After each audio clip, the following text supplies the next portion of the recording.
Ya, beredar sebuah rekaman voice note seperti ini. Apa itu? Kenapa sorry tadi? Halo? Ya gimana reconnecting gimana? Ya, Jadi? ya itu kata teman aku sih dia pernah ketemuan di apartemennya. Apartemennya.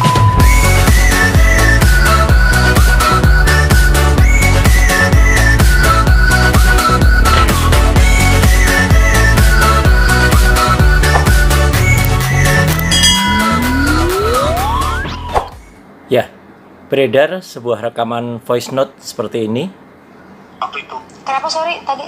Halo? Ya gimana reconnecting gimana? Ya, Jadi? ya itu kata teman aku sih dia pernah ketemuan di apartemennya. Apartemen. Terus? Aku nggak tahu waktu dia masih sewa apartemen dulu ya kak. Cuman itu sih katanya gitu. Cuman kalau saya dapat buktinya hanya bukti chat sama foto-foto kirim ke dia aja. Dia nyimpen foto sih lumayan banyak juga. Cuman aku nggak nyimpen. Saya kirim memo-memo love, memo gitu-gitulah kak. Terus? Terus tanya ini bagus nggak ya kayak kirim gitu? Ya, saya tidak perlu sebenarnya untuk meneliti ini asli atau tidak. Karena apa? Karena penyebarnya atau kemudian yang menyebarluaskan adalah seorang selebgram berinisial RV. Itu memang sudah mengakui jati dirinya. Dan orang yang ada dalam rekaman ini, artinya yang berbicara dengan dia, yaitu seorang sosok tokoh ya, sepak bola nasional, PA ya, itu pun sudah mengakui juga dan bahkan istilahnya sudah mempersilahkan terhadap RV untuk menyebarluaskannya meskipun dengan kata-kata terserah. Cuman pesan saya begini ya. Ini sebenarnya rekaman ini dibuat dengan kesengajaan. Artinya kesengajaan itu apa? RV memang sengaja memancing PA untuk kemudian berdiskusi tentang sesuatu yang sangat private ya. Ya, tentang masa lalunya itu. Bahkan disebut-sebut ada apartemen dan lain sebagainya. Ya, menurut saya ini maaf, kurang etis ya. Karena tampak berkali-kali pancingan dari RV ini ya. Ketika awalnya dibilang reconnecting, kemudian dia tunggu, terus kemudian dia bilang lalu kemudian apa? Nah, itu tuh seperti memancing supaya PA itu bercerita. Dan saya yakin sebenarnya ketika awal itu PA itu tidak tahu kalau itu direkam dan mau disebarluaskan.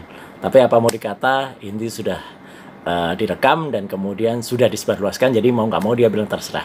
Pesan saya begini ya, yang pertama, meskipun ini tidak perlu diteliti lagi asli atau tidak, memang publik harus hati-hati karena bisa jadi rekaman semacam ini kalau tidak diakui oleh si penyebar dan orang yang berbicara dengan dia, itu bisa saja sekarang dibuat dengan AI ya, dengan artificial intelligence, karena bisa jadi suara orang ditiru ya, suara bahkan foto bahkan video orang tuh bisa dibuat ya dengan program-program kayak deepfake atau reface, itu semuanya berdasar kepada AI, itu bisa. Jadi hati-hati. Tapi karena di sini kedua-duanya sudah ngaku, ya sudah nggak perlu lagi diteliti.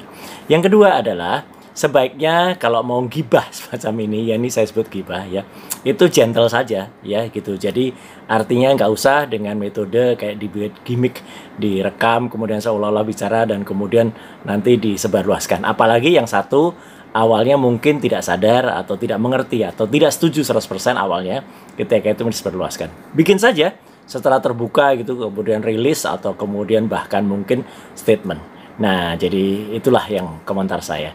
Tapi sekali lagi ini terserah kepada Anda semua. Ya, saya hanya bicara soal etika saja. Karena apa? Jangan lupa, kita sekarang sudah punya Undang-Undang Perlindungan Data Pribadi nomor 27 tahun 2022. Bahwa kalau saja misalnya si lawan bicara itu tidak suka atau bahkan tidak menyetujui atau bahkan marah ya ketika disebarluaskan, dia bisa nuntut. Gitu loh, gitu. Tapi ya di sini katanya dia sudah bilang terserah, ya sudah. Jadi menurut saya next time mungkin hati-hati dengan penyebaran semacam ini. Syukur ini tidak ada tuntutan dari satu pihak ya gitu atau pihak yang lain. Tapi lebih baik secara terbuka, terus terang saja kalau mau direkam dan kemudian bahkan dibikin statement yang tidak usah dibuat seolah-olah voice note semacam ini.